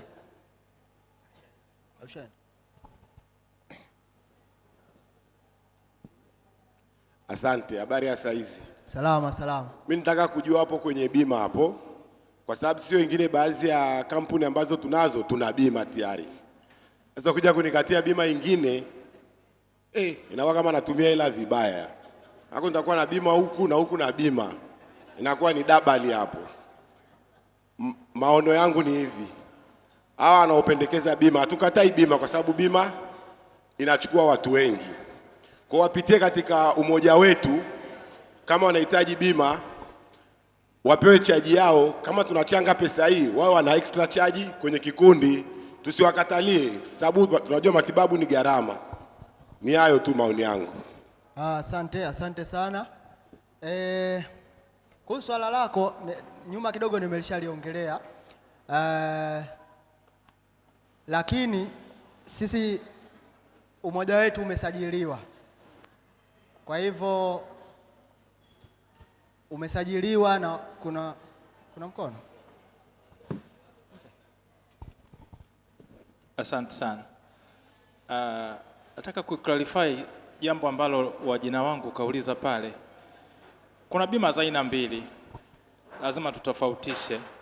Kwanza, hata tusipopiga kura, mimi ni mmoja kati ambao tunasupport bima kwa 100%. Kwa sababu faida yake nimeiona. Mwezi uliopita kuna mgonjwa wangu alikuwa ICU kwa siku 13. Kwa hiyo naelewa faida ya bima. Hilo la kwanza. Jambo la pili, kuna bima za aina mbili lazima tuzielewe. Bima anayoongelea wajina wangu pale ni bima za kuajiriwa za maofisini, ambayo naamini kwa 100% kati yetu hapa hakuna mwenye uhakika na ajira kwa miaka 15-20. Lakini bima ya kawaida ya kikundi itaendelea kuwepo siku zote. Kwa hiyo tunapotaka kukata bima, hasa kwa wale ambao wana defend kwamba wana bima za ofisi, tujue zile ni ajira. Na ajira zetu zinajulikana, zina leo na kesho. Kwa hiyo nitaka tu nijaribu kuclarify kwa ndugu yangu. Kama una bima ya ofisi sio mbaya, baki nayo. Lakini nadhani bima ya kikundi ni bora zaidi. Ili siku ajira ikiisha, wewe unabaki na bima yako nyingine ya kikundi. Sasa labda tuambie na kikundi pia kitaisha, hapo tunaweza tukajadili vingine. Lakini kwa sasa swala la bima nadhani aliepukiki. Asante. Asante sana kwa wazo. Nafikiri ndugu yangu hapo uliuliza kuhusu bima, swala hilo limejibiwa, lakini vile vile sisi ni umoja na tumesajiliwa wote kama unavyoona hii idadi. Hiki kikundi kimesajiliwa. Kwa hivyo tunapoenda kuomba, manake lazima kutakuwa kuna muhtasari wa sisi wanachama wote. Kwa hiyo ionekane ni ridhaa ya wote. Na nafikiri hata kampuni, mtu ambaye aliajiriwa, unakuta kampuni inalipa NHIF, inataka watu wote waingie kwenye role hiyo ya NHIF. Sio wewe NHIF, huyu Prestige, huyu sijui Britam. Inakuwa tofauti. Kwa wakiingia katika swala la bima, manake wote, unataka utaki, utaambiwa bana sisi NHIF hivyo. Kwa hivyo ni swala hilo tu. Na pia upande mwingine ni kwamba tunasaidiana, na ndio maana ya umoja. Kama nilivyoongea mwanzo, mimi nina bima is okay, lakini kuwa na bima hapa pia sio shida. Inawezekana nikaa na kampuni yangu najilipia mwenyewe na uwezo huo, lakini kuna mtu ameajiriwa na tofauti tunavyolipwa. Kwa hiyo ni kusaidiana, sio kwamba labda unalazimishwa au vipi. Upo kwenye umoja huu kwa sababu unahitaji ushirikiano na umoja. Kwa hiyo na ndio maana upo. Kwa hiyo tunashirikiana kwa namna hiyo. Kaongezea kitu kizuri sana. Ajira sio za kudumu. Kesho una kazi, unafanya kazi kwa Mchina amekutimua nini, lakini 10,000 ya kulipia kwenye CFA unayo. Kwa itakukavia siku unaumwa, unatakiwa utibiwe kwa 300,000, 700,000 hivyo. Kwa hiyo naomba tupige kura kwenye masuala mawili. Kwanza swala la ugonjwa liendelee kuwepo katika umoja wetu na katiba yetu maana yake, au tuliondoe. Naomba mikono kwa ambao wanasema tuliondoe swala la ugonjwa kwenye katiba.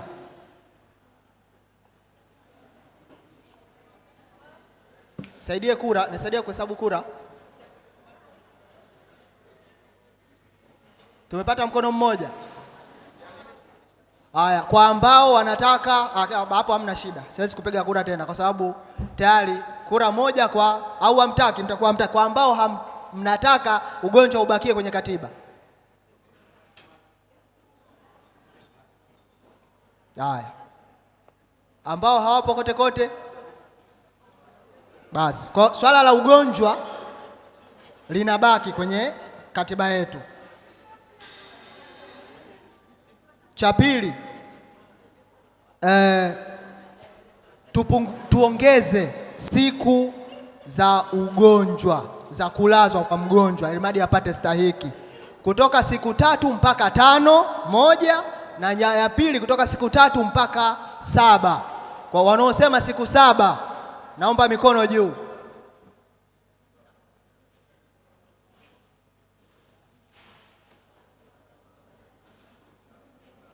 Na mikono 5, 6 hapo. Wanaosema ziongezwe kutoka 3 mpaka 5.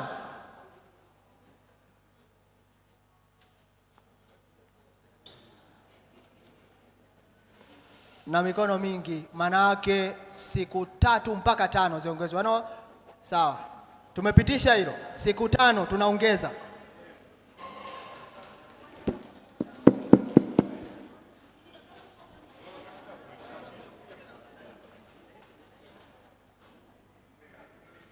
Haya, kwa swala la bima sasa. Swala la bima, wanaotaka tushughulikie swala la bima na wasiotaka. Wanaotaka tushughulikie swala la bima, mikono juu.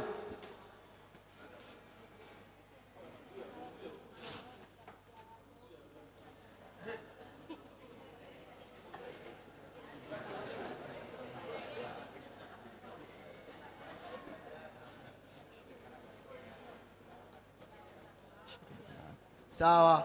Wasiotaka swala la bima,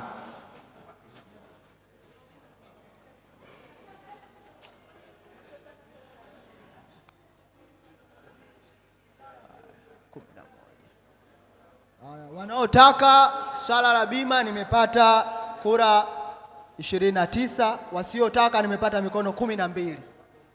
Kwa hivyo kwa kura zetu swala la bima litashughulikiwa.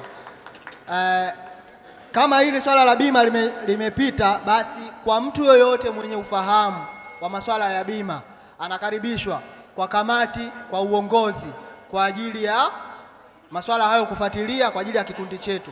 Yeyote anayehisi ana ufahamu, ana uzoefu swala la bima anakaribishwa kwa uongozi na kamati kwa ajili ya kuchangia mchango wake mpaka tutafikia hilo swala letu. Kwa hiyo naomba swala la ugonjwa niwe nimeshalimalizia hapo.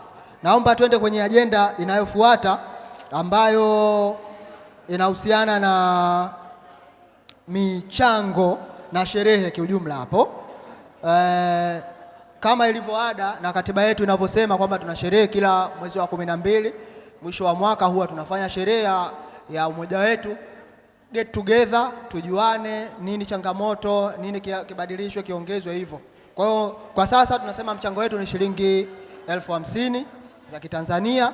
Kwa hivyo tunahamasishana, michango ishaanza kupokewa, basi tujitahidi kutoa. Unaweza ukatoa 10,000, 5,000, 2,000, 50,000 yote hivyo kwa ajili ya kukamilisha swala letu hilo la sherehe. Nafikiri kwenye sherehe sina maswala jingi sana. Kama kuna mtu yoyote anataka kuongeza kitu chochote, naomba nikaribishe watu watatu. Habari za muda huu tena. Swala la sherehe, mimi kwa maoni yangu nadhani 50,000 ni sahihi, lakini kiwango cha kuchanga tungekiandaa pale tutakapoamua kwamba sherehe tunaifanyia wapi, kwa sababu sio kila siku sherehe yetu au get together tuifanyie Dar es Salaam. Kuna wakati tunaweza tukaamua tutoke. Kwa hiyo viongozi wetu, ikifika muda au ikikaribia muda, labda miezi mitatu kabla, mnaweza mkaja na ajenda kwamba sherehe ya mwaka huu tunataka twende Mikumi au tunataka twende Zanzibar. Kwa hiyo ishu ya logistic nyinyi mtaifanya kwamba Mikumi inahitaji kiasi fulani. Kwa hiyo mtakuja na ajenda ya kiasi ambacho ni shingapi tunatakiwa tuchange. Tusiweke tu 50,000. 50,000 ni hapa Dar es Salaam. Lakini kuna siku tutaamua tutoke, sio lazima tufanyie hapa Dar es Salaam. Kwa hiyo ishu ya 50,000 kila mwaka tunatakiwa tuiondoe. Hiyo kiasi cha kuchanga kije kabla ya miezi mitatu ya wapi tunaenda. Kwa sababu kama tunaenda nje ya mkoa haiwezi kuwa 50,000, inabidi iongezeke. Kwa hiyo nyinyi viongozi mnatakiwa mfanye logistic kwamba mnakuja na maoni kwamba kwa mwaka huu tunatakiwa twende sehemu fulani, ila logistic zetu kwenda sehemu fulani inahitaji kiasi fulani. Kwa hiyo wana umoja mnasemaje? Tunatakiwa tuchange 150,000 au 200,000. Mko tayari? Zaidi ya 70% wakishakubali, ina maana inapitishwa hiyo hela kwamba ni 200,000, tunakusanya hiyo 200,000, watakaopatikana get together inafanyika sehemu nyingine, sio kila siku tu tufanyie Dar es Salaam, kwa sababu bandari haiko Dar es Salaam peke yake. Asante. Bandari iko sehemu tofauti, tunaweza tukaenda Mtwara, tunaweza tukaenda Tanga, tunaweza tukaenda hata sehemu yoyote. Asante mjumbe. Kuna mwingine mwenye oni juu ya sherehe? Swala hilo tumelipokea wazo lako, wazo zuri.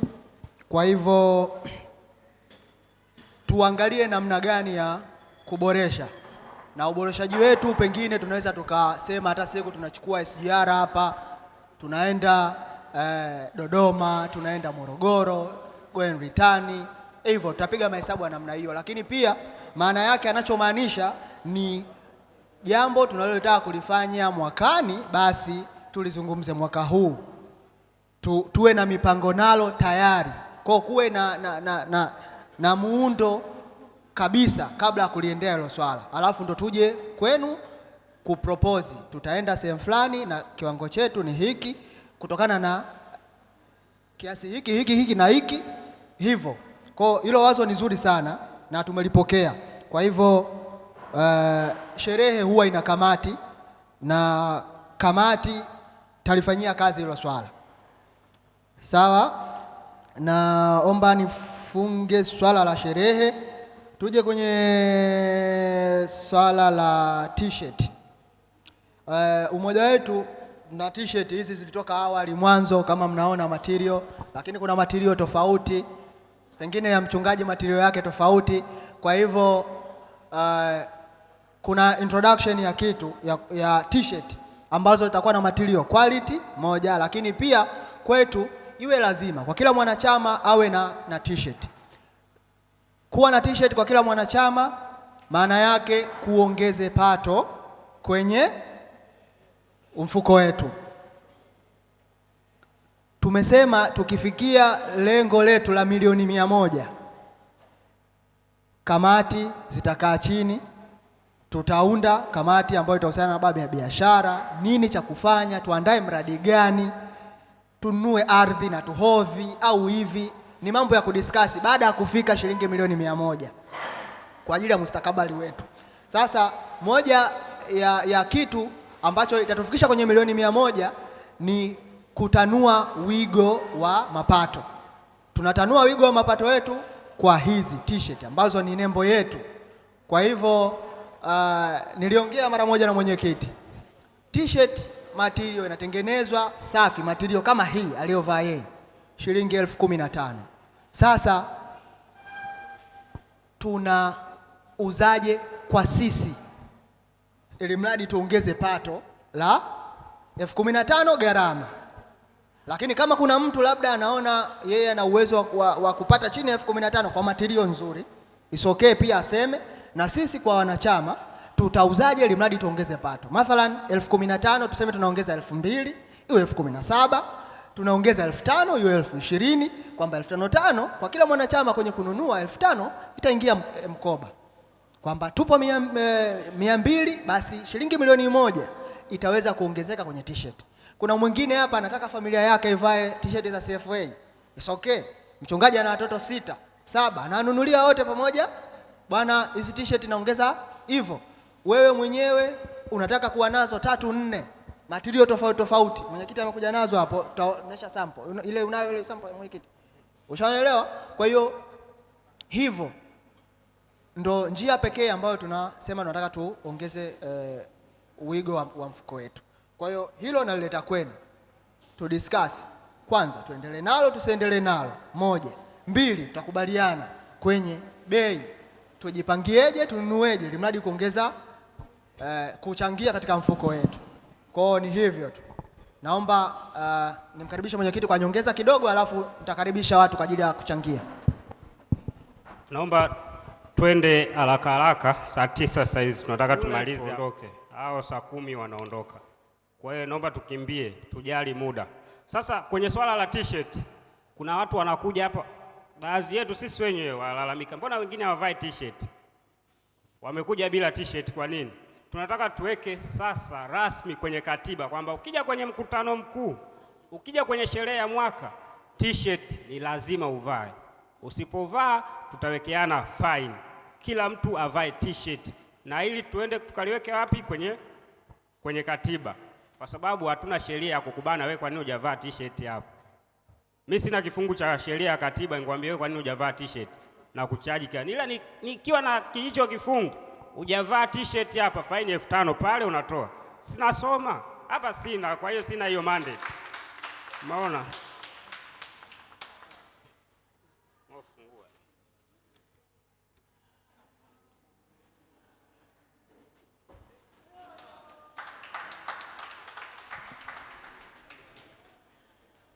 Sasa tuna hizi t-shirt.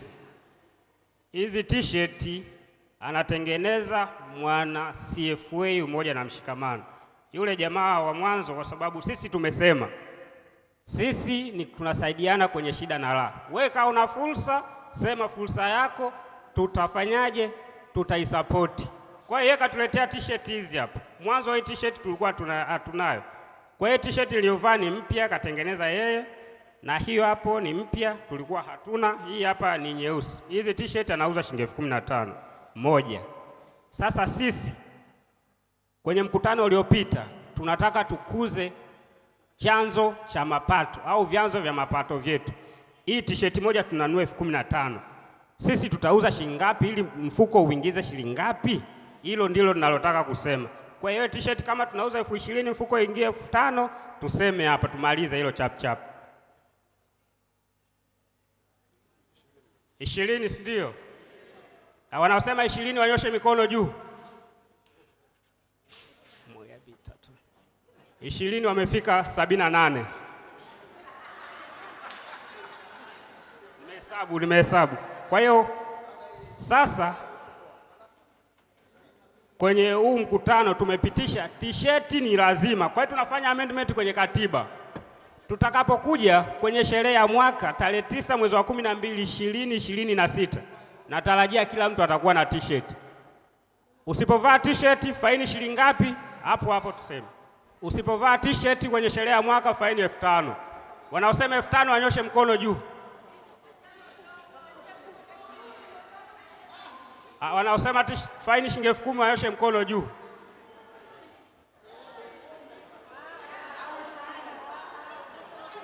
Elfu 10,000 wamefika 52. Kwa hiyo 10,000 imepita. Usipovaa t-shirt kwenye sherehe ya mwaka utatozwa 10,000. 10,000 inaingia kwenye mfuko wa chama. Tutakuwa tumeongeza mapato. Unajua kwa nini? Tunataka tufike milioni 100. Mpaka leo tuna milioni 69 kwenye mfuko. Ukichukua ada, manake tushakusanya ada mwezi wa 6. Tuna ada mwezi wa 7, wa 8, wa 9, wa 10, wa 11 na wa 12. Kwenye hiyo miezi tunatarajia tupate kama milioni 11 au milioni 10. Kwa hiyo chukua milioni 69 jumlisha milioni 10 unapata milioni ngapi? Kwa mwaka huu manake tutakuwa tumefikisha milioni 70 ngapi? Manake bado milioni ngapi tufike milioni 100? Manake mwakani tu tunakuwa tumemaliza milioni 100, si ndio? Hatujajumlisha milioni 1 ya t-shirt tutakayopata. Jumlisha na hiyo milioni ngapi?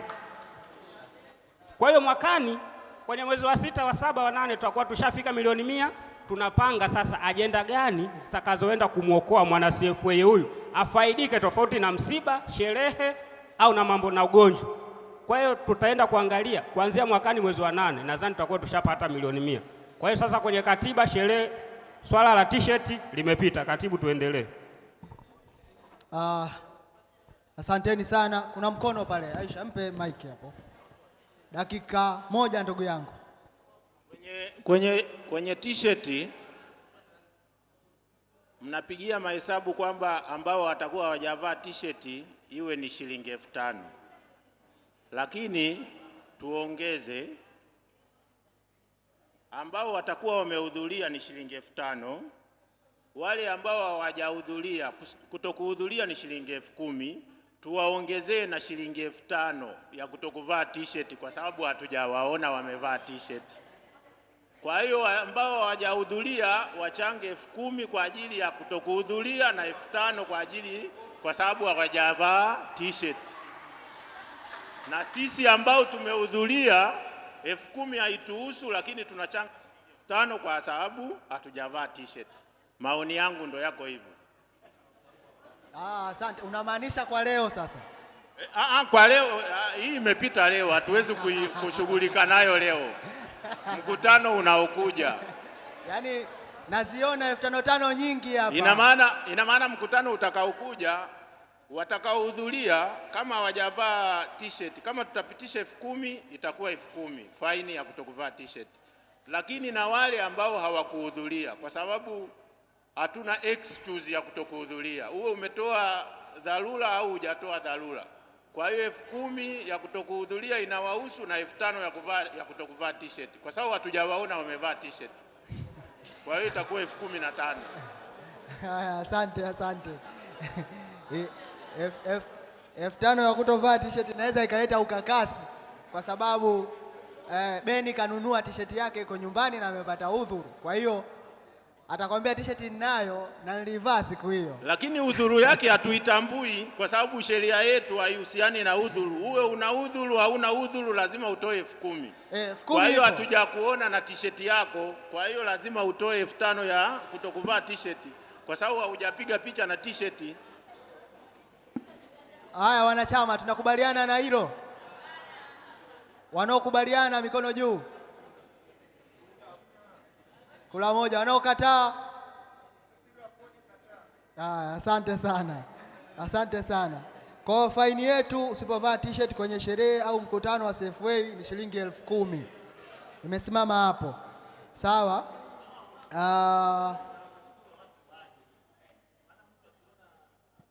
Naomba kama kuna mengineo yoyote chochote mwanachama anacho, dukuduku, pendekezo, wazo, aliseme. Tupo kwenye kipengele cha mengineo. Wazo, dukuduku, pendekezo.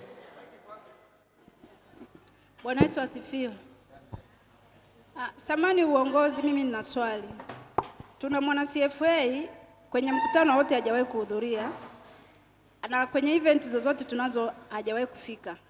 Sasa tunataka tununue t-shirt kwa kila mwana CFA. Huyo tunampataje ili aweze kununua t-shirt?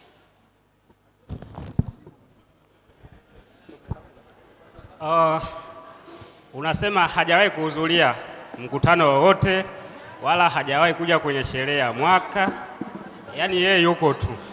Hilo ni rahisi tu. Yaani sisi kwanza tukitoka hapa tuna amendi katiba, t-shirt ni lazima. Baada ya hapo tunaanza mchango wa t-shirt 20,000. Aidha sasa kwenye zoni zenu, iwe mwenyekiti wenu au katibu wenu akusanye huko kwa watu wote. Tutaweka na deadline. Siku ikifika, wewe ambaye hujatoa hiyo hela t-shirt, sisi tutachukua mkoba. Hela yetu tutachukua mkoba kwenye Excel pale, mwezi wa 8 na wa 7 utaonekana deshi. Lakini hela yetu ya t-shirt ni lazima tuchukue. Utake ustake, ni kwa mujibu wa katiba. Sasa manake tunaenda kwa mujibu wa katiba, manake sio maoni. Ukisema maoni unakuwa unamuonea mtu. Lakini tumesema t-shirt mwisho mwezi wa 12 kila mtu awe na t-shirt. Kwa hiyo wewe hujafanyaje? Hujatoa huo mchango na huuzilii, sisi tutachukua hela yetu ya t-shirt pale mkoba. Kwa hiyo wewe utakuwa na deni lako pale, ni lazima ulilipe. Maana usipolipa utaendelea kuwa na deni lako kwenye ile Excel yetu. Kabla sijasahau wala kumkaribisha mtu mwingine, ni kwamba kuna swala letu la UTT AMIS. Kile kiasi chetu ambacho tuliwekeza mwaka jana mwezi wa 8, kwa hivyo mpaka sasa nafikiri tumetimiza miezi 11 kuwepo kule. Kwa hiyo tuliwekeza shilingi milioni 30, lakini mpaka sasa kwa statement ya tarehe 10 ya mwezi wa 7 imetumwa kwenye group, inaonesha tuna kiasi cha shilingi milioni 33,163,565.47. Maana yake kwa wastani wa kila mwezi kuna ongezeko la shilingi 287,596.86. Kwa hivyo projection pengine mpaka huu mwaka unaisha tunaweza tukafika kwenye faida milioni 3,451,162.331. Hiyo ni projection, expecting profit. It may exceed, lakini inaweza ikapungua, lakini haiwezi kupungua. It may exceed. So na obviously lazima tulete statement every time. Kila baada ya muda tunaleta statement kwa ajili ya kuona tuna kiasi gani huko UTT AMIS. Lakini vile vile nasisitiza mtu yoyote mwenye aina ya mradi ambao anahisi tukifika milioni 100 tunaweza tukaanzisha, basi asisite. Plani yako ni mali ya kwetu sote, utatunufaisha sisi sote. Plani zako usifikisha kwa uongozi, hiki na hiki. Majadiliano yataanza mapema, kama uchunguzi uanze mapema, ili mradi wakati tunafikia huko, tukileta kwenye mkutano wetu mmoja hapa, tunazungumza, tunaafikiana na kitu ambacho kimenyooka. Tunafanya vitu kwa ajili ya mustakabali wetu, familia zetu na wanaotegemea. Kwa hivyo tujitahidi sana kwenye masuala hayo. Nakaribisha mkono wa mtu mwingine ambaye anaweza kuongezea dukuduku, pendekezo, wazo. UTT tuliweka milioni 30, yes. Lakini kwa sasa hivi mkoba tuna milioni 36. UTT tumepata faida ya milioni 3, tutapata faida ya milioni 3,400,000 approximation. Sasa ni matarajio yetu ile hela ambayo iko mkoba tupunguze tena kidogo, tuongeze UTT ili faida kule iongezeke, sio ile milioni 36 iendelee kubaki pale ambapo hatutapata faida yoyote mpaka mwaka uishe. Sasa kwa ridhaa yenu nyinyi ndio mtasema kwenye milioni 36 ambayo iko mkoba tuchukue milioni ngapi, twende tukaongezee kwenye milioni 30, milioni 20, si ndio? Milioni 20 itabaki milioni 16. Kwa hiyo means UTT tutakuwa na milioni 50 ambayo inazalisha kule. Limepita? Asanteni. Kwa kuongezea, tulifikiria hivi kwa watu wasiokuwepo kwenye mikutano ya mwanzo, ni kwamba mfano tumepata shilingi 287,000 kwa mwezi ndio inaingizwa kule. Hii haina usimamizi, haina kumfuata beni, imekuwaje, imeendaje, ni pesa ambayo inaingia automatic. Tofauti na kuanzisha mradi ambao unahitaji usimamizi. Msimamizi inabidi alipwe, lazima uchunge nini unatakiwa kuingiza, nini hakitakiwi kufanyika. Kwa uendeshaji wa biashara, anajua kuna watu wana biashara, wanajua changamoto zake. Kwa hivyo tumefanya vile kwa ajili hakuna masuala ya kusukumana, nini kifanyike, imeendaje, hapa ambapo tumepata hasara. Sehemu pesa iko sehemu safe ambayo tunapata faida pasi na kusukuma mtu yoyote, pasi na kumlipa mtu yoyote. Chetu cha halali kinaingia hivyo. Kinaweza ikawa kidogo lakini ni kizuri. Mpaka tufike ile lengo la milioni 100, sasa tuanze kupata hizo faida ambazo tunazitaka. Mwingine? Habari za saizi tena? Jamani, ni dukuduku, naomba nilitoe hapa. Kuna mtu kauliza huyo designer wa t-shirt ni vizuri, lakini kama kikundi kinanufaika vipi na logo yetu anaitumia CFS Mwenda Mshikamano? Hii logo anaitumia designer wa t-shirt. Kama kikundi kinanufaika vipi na hii logo? Jambo la kwanza. Jambo la pili, kuna ambao tayari wana t-shirt labda mbili. Samani kaka, sijakusikia vizuri. Samani, rudia. Naomba nirudie. Dukuduku. Kuna mtu amehoji kwamba huyo mtu designer anayetengeneza t-shirt zetu za CFS Mwenda Mshikamano, je, kama kikundi kinanufaika vipi na logo anaitumia ya huu Umoja na Mshikamano? Sasa kuna designer ambaye tayari anatengeneza na sisi kama wanachama tunanunua kwa kujaza mfuko. Sasa yeye kama designer, yeye mfuko anatunisha vipi kwa logo ya CFS Umoja na Mshikamano? Jambo la pili. Samahani, naomba nimalize katibu, nikikaa nimekaa. Kuna ambao tayari wana t-shirt labda mfano pair 2, pair 3. Je, na lazima mtu kuwa na t-shirt na idadi kiasi gani au hazina idadi? Pia swala pia naomba kumaliza hivyo. Asante, nashukuru. Naomba nikujibu kuhusu idadi ya t-shirt. Idadi ya t-shirt ni wewe tu mwenyewe utakavyotaka. Kama unataka uwe nazo 10, 20 hivyo, wewe mwenyewe. Hatuna idadi, lakini t-shirt upo mradi kwa ajili ya kuongeza. Yaani kwamba kuongeza mfuko wetu. Kuhusu swala la pili ya huyo ambaye ni designer ambaye ndo supplier wetu wa t-shirt. Kuhusu hilo swala ni wazo zuri na pia tutamfikishia kwa sababu ni mwana CFA mwenzetu. Yeye gharama yake mpaka faida yake anasema shilingi 15,000. Lakini kwa sababu sisi tumempa kazi, kwa nini asichangie kidogo? Ni wazo zuri, sio baya. Ni wazo zuri. Kwa hivyo tutalifikisha hilo swala na pia tutawaletea kwenu vile vile. Kwa sababu ni swala la biashara. Biashara unaelewa ilivyo. Biashara lazima upime. Hapa naingiza shilingi 500. Kwa hivyo nikitoa shilingi 100 itakuwa sijapunguza kitu sana. Lakini kutokana na hivi naingiza shilingi 200, sasa hii 200 yangu ndio faida yangu, nilipe kodi, nifanye nini, unaelewa? Kwa hiyo ni hivyo, ni swala la kuongea. Lakini kwa gharama ya awali kama tulivyosema ni shilingi 15,000. Hivyo, lakini pia kama una mtu ambaye unaona itakuwa chini ya hapo na pia atakuwa na uwezo wa kutuchangia sisi, pia unaweza ukaleta. Wala hamna shaka. Kwa sababu ilimradi tuwe open, this is democracy. Tuwe open tu.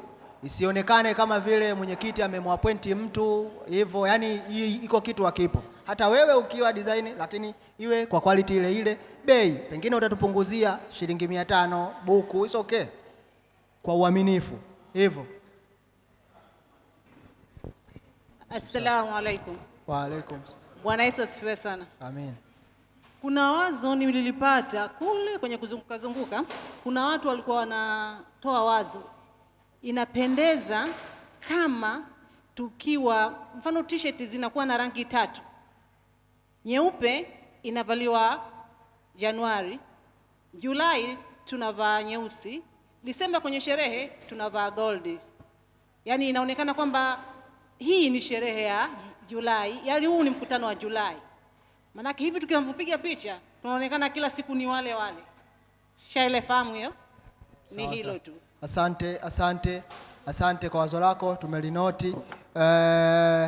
Na dakika 3 tu za mwisho, tule tuangalie mazingira.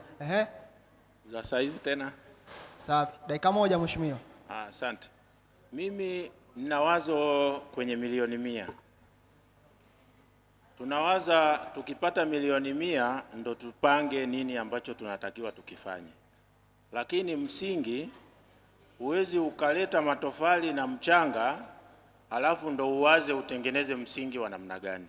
Sasa hivi tayari tuna milioni karibu 70.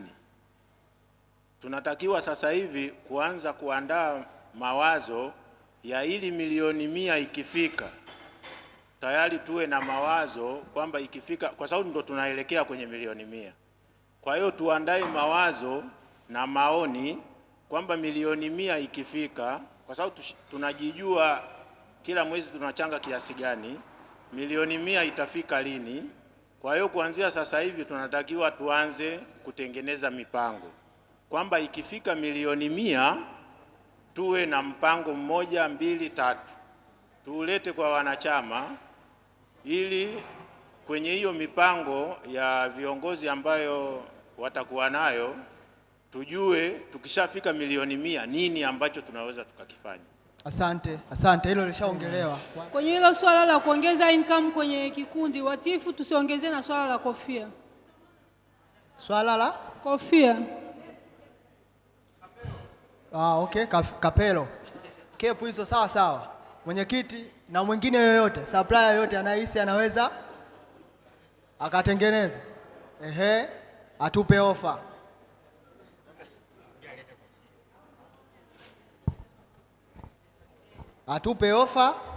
Tuendelee. Mfano wa kofia ni hii mojawapo. Lakini inabidi tupate supplier, baadaye tuje kutangaza bei.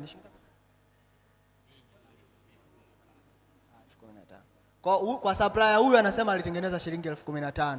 Kwa sasa inabidi tutafute supplier ambaye yuko sawa. Pia tunalichukua kama wazo, tutalifanyia kazi. Naliandika hapa. Tutafute kofia. Sawa. Naomba nifunge mjadala kwa leo. Sasa tunaomba tena tufunge kwa dua au maombi. Mchungaji, tufungie kikao kwa maombi. Mpe speaker. Mpe.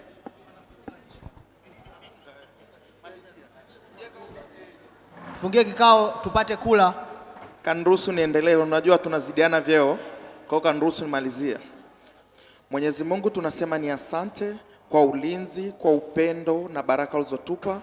Na tumemaliza kikao salama Mwenyezi Mungu. Tunasema utukufu, heshima, hadhama turudishe kwako. Sisi binadamu hatuwezi kuchukuliana au kugawana na wewe, ila wewe tu tunakurudishia kwako juu mbinguni. Mwenyezi Mungu, tunapoendelea katika ile zoezi la chakula, tubariki matumbo yetu, tubariki na wale wanaenda kutuhudumia, tukale furahi na pia tukaenjoy, tuseme tumemaliza mkutano wa huu mwezi wa 6 au wa 7 salama. Mwenyezi Mungu, endelea kutulinda, endelea kutubariki. Tupe nguvu, tupe amani, tupe upendo. Tuendelee kushikamana, kutiana nguvu. Mwenyezi Mungu, wewe sisi wenyewe hatuwezi. Mungu tubariki tunaporejea majumbani, pia tufike salama, tukute familia, tukute ndugu jamaa wako salama. Pia vyombo vya moto tutakavyovitumia, aidha miguu, aidha pikipiki au magari, tufikishe salama, pia tuwe salmini. Naomba haya katika jina la Mungu Baba, Mwana na Roho Mtakatifu. Amen. La ziada. Mbele yetu tuna sherehe 4. Kuna watu wanaolewa na kuna watu wanaoa. Kwenye swala la ushirikiano, kadi unapewa bure, sio bure, umetoa hiyo elfu ngapi, 2,500, 5,000. Twendeni kwenye sherehe. Watu 3 ndio wanahitajika waende wakawasilishe pale kwenye sherehe. Kwa hiyo unapewa kadi, wana wewe nenda kwenye sherehe. Kwa hiyo tushirikiane kwenye hilo. Kwenye hizo harusi mchango ni shingapi? 2,500, si ndio? Kwa hiyo tutaenda kuchangisha hizo 2,500 hapo mbele. lakini hapo hapo kwenye hilo mwakani tutakuja kudiscuss, kwa sababu watu wanasema 2500 ya sherehe ni ndogo sana, tuongeze. Hilo ni mwakani, sio leo tena. Sasa baada ya kusema hayo, nadhani tujongee pale, twende tukapate chakula.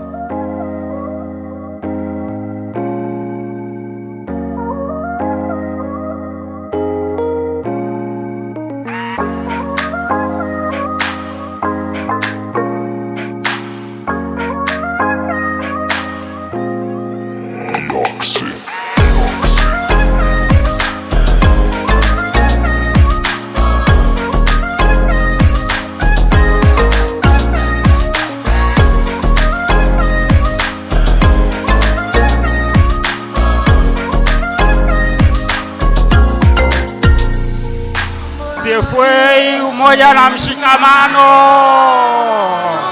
Tena CFA umoja na mshikamano.